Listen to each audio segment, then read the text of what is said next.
Alright, what's going on, guys? Tilton's back at you with another video with a full mock draft. Absolutely, man. This will include Antonio Brown trade with the most recent news coming out. As you guys know what happened. So, Steelers trade Antonio Brown to the Oakland Raiders, because I honestly, that's really the only team I can see trading for him at this point. I mean, I'm sure there's a number of teams lined up for him, but the Raiders, in my honest opinion, outside of maybe the Niners or the Broncos, are probably the most favorite just because they are high on players like that, I guess, if you guys get my drift. Right. But the Steelers trade Antonio Brown to the Oakland Raiders for their 35th overall pick, which is their second-round pick. Now, I would like us to try to get a first out of him, but I think that's nearly impossible at this point. You know, his value has definitely decreased with the most recent news. Right, exactly. If you think about it, I don't think the Raiders are going to want to trade any of their first-round picks. You know, they're going to try to get as much talent as they can with their first-rounders. And if they're smart, they would indeed do that. Right, so if anything, I think we can try to get at least a second-round pick out of him. Yeah. Now, in my honest opinion, we might be lucky to get a second-round pick, but I think Antonio Brown and just what he brings onto the field is still his value is still high enough to be at least a second-round pick, an early second-round pick. Right. But all this drama is just bringing it down. Right. But again, I think the Raiders could just still be open for Antonio Brown, and I think we could definitely try to get their second-round pick out of it. Yeah, definitely. With the 20th overall pick in 2019 NFL Draft, the Pittsburgh Steelers select Byron Murphy, cornerback out of Washington. As you guys know, we need a cornerback. Artie Burns sucks. Caught his sense ball is decent, but he's nothing more than a substitute backup. Exactly. And of course, he's not the future or the solution. Obviously. We need a corner opposite Joe Hayden. That's where Byron Murphy comes in. Not only is he a good shutdown, lockdown corner with good size, good speed, nice aggression, decent tackling, great ball skills, but he can definitely cause some turnovers. He's a great ball hawk. He's a great playmaking. He's got great playmaking ability. Right, and you know that's something that we obviously haven't had on this secondary or defense since Palomalu or Shazier. So we just need someone that can force turnovers and that can definitely target the ball and has nice ball skills at the cornerback position opposite Hayden. That's where Byron Murphy comes in, and depending on who's on the board at number 20, like if Mac Wilson's there, we could definitely go him, but I think our main priority right now is corner, without a doubt. And if Byron Murphy's right there at 20, he is definitely our guy in my opinion. Absolutely. No doubt. Now with the 35th overall pick, the Raiders pick that we traded for, right, we select Kelvin Harmon, wide receiver out of NC State. Simply put, we traded Antonio Brown, and we need to replace him, so we go get a young buck who is 21 years old. He's young, of course. And Kelvin Harmon, who is 6'3", he's got nice height. He's actually got some burnage on him as well. He's a very nice deep threat, some good hands, decent route running ability. Yards after catch is pretty impressive as well. And he's very clutch. Yes. He is another one of these clutch receivers coming out of college. Right, and he just came off back-to-back 1,000-yard seasons. And correct me if I'm wrong, I believe he is the third wide receiver from NC State history to have 1,000 yards outside of Torrey Holt, who in my opinion is one of the most underrated receivers of all time, and Jericho Cotchery, who went on to have a decent career. So that's some pretty decent company, if you ask me. So, and this guy who is really slept on, in my opinion, he's slept on a lot by a lot of people. I think this guy has somewhat first-round talent.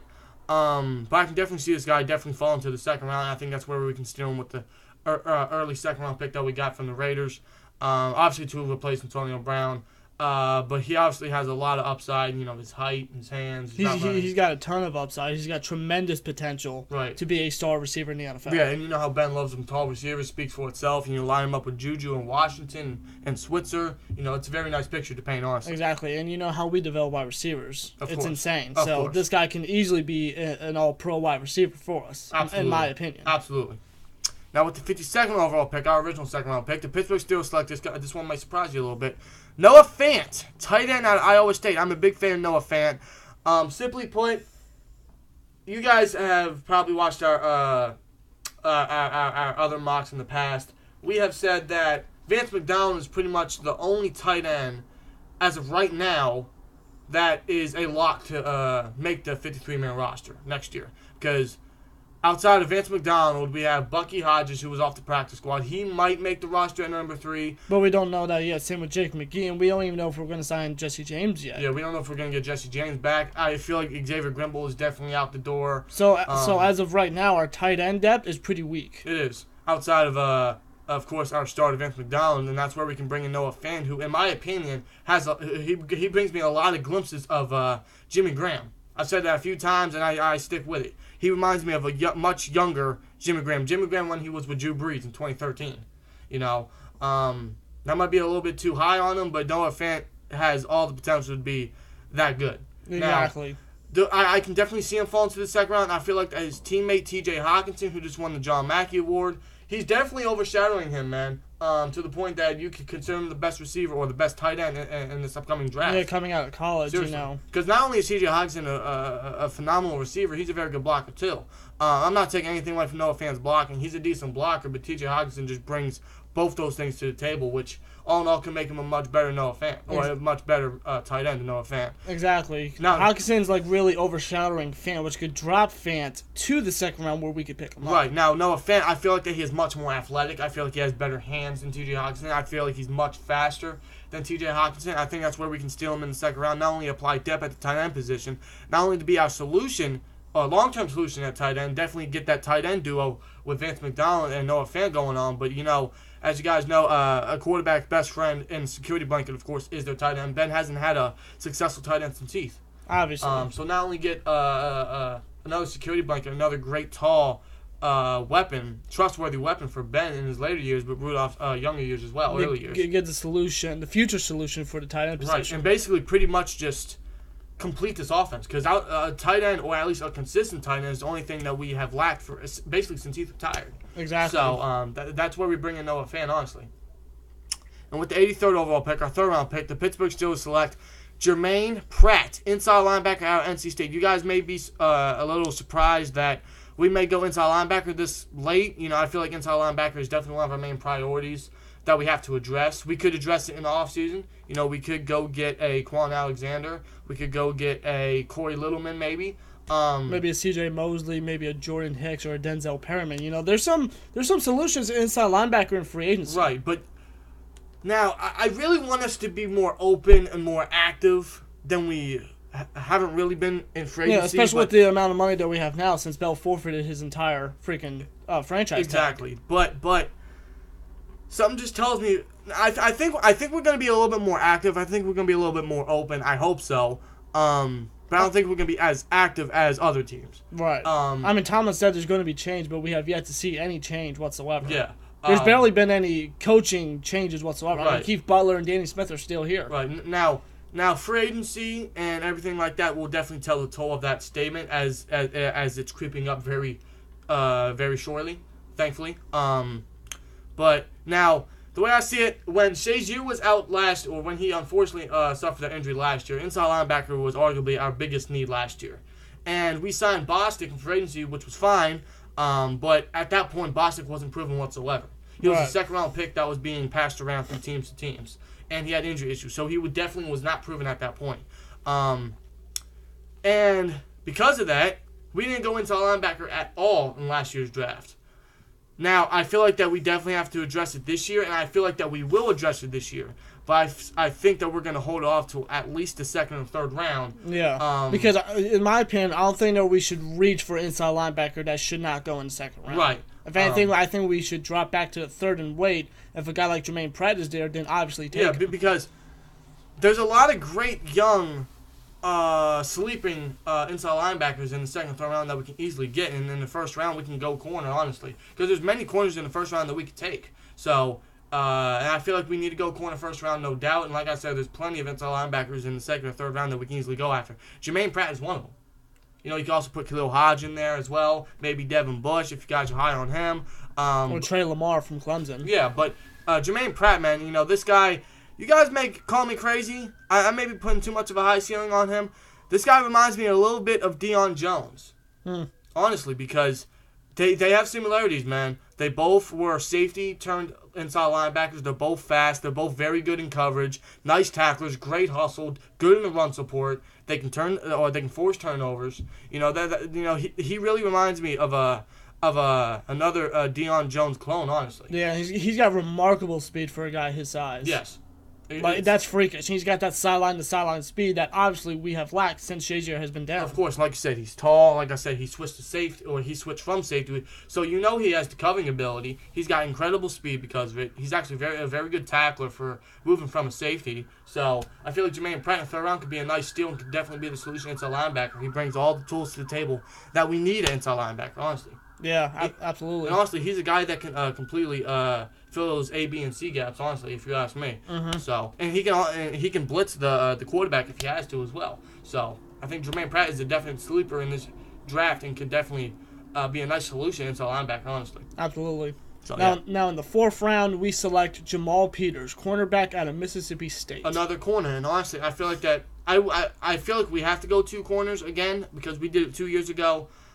With Cameron Sutton and Brian Allen, I feel like we could definitely go again this year because cornerback is still obviously a big need, of course, outside of Joe Hayden, Mike Killen, of course. But Joe Hayden, he is 29. He does have 1 more year on his contract. I'm not sure if this year is going to sign him. I mean, I hope we will, but we never really know. Also, Joe Hayden unfortunately does have injury issues.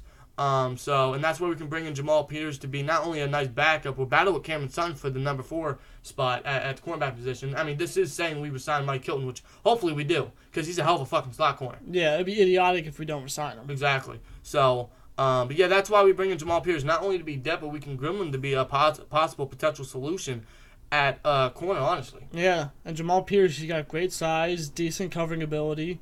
He's a very good playmaker. Honestly, he really is. Like you said, good size. He's a decent tackler, too. Yeah, decent speed. He can force turnovers. He's a decent ball hawk. He can honestly play safety as well if you want to put him up at safety. So, Jamal Peters brings a lot to the table. Can be a nice he could be a nice special teams player to get his feet wet a little bit. And then if we groom him nicely, I would like to see him and Cameron Sutton possibly battle for a number 2 position if, unfortunately, we lose Joe Hayden to injury or whatever. Or free agency, really. Yeah. So. Although we do suck at developing defensive backs. I just feel like Jamal Peters has a ton of talent that he cannot, he has to develop very well. Right. He really has to, unlike the other defensive backs that we did. Right. He has a lot of upside, of course, as well. So. Yeah. In the 6th round, one of our 6th round picks, the Pittsburgh Steelers select Kadri Olesen, running back out of Pittsburgh. As you guys know, James Conner and Kadri Olesen had a little duo in Pittsburgh for the Pittsburgh Panthers in college. And they were a very nice dynamic duo. And when, unfortunately, James Conner got the Hodgkin's lymphoma, Olsen came in and had a very nice season, replacing James Conner. And then when Conner came back, of course, he started the entire season. And then when James Conner eventually got drafted to us, he stepped in again and had 2 very good straight seasons for the Panthers, man. And he was one of the main great running backs, or the main drives for that incredible rushing offense that the Panthers had this past season. Exactly. So, and the communication and the relationship that Olesen and Connor have, imagine that with Pittsburgh. Yeah. You have Samuels, who's obviously a hell of a versatile player in himself. Absolutely. You could definitely use Samuels in the running back position, or you can, use him as a receiver, as a blocker, as a tight end, or whatever. He's a versatile guy. Especially since we got James Samuels as running back and tight end coach from college from NC State. We brought him in as our running back coach, so I can see us getting a little creative with James Samuels this upcoming season. Since,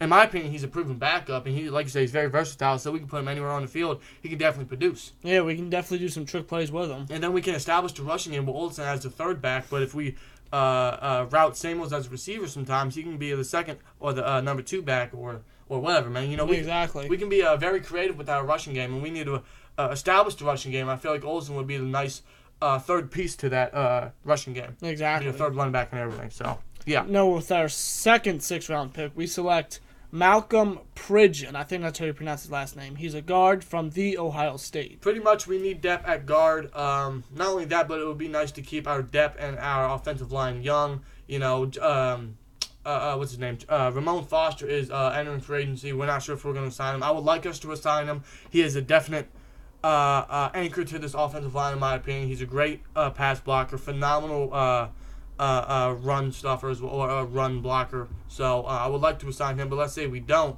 B.J. Finney can come in, or hopefully we resign him as well. B.J. Finney can come in, battle for it.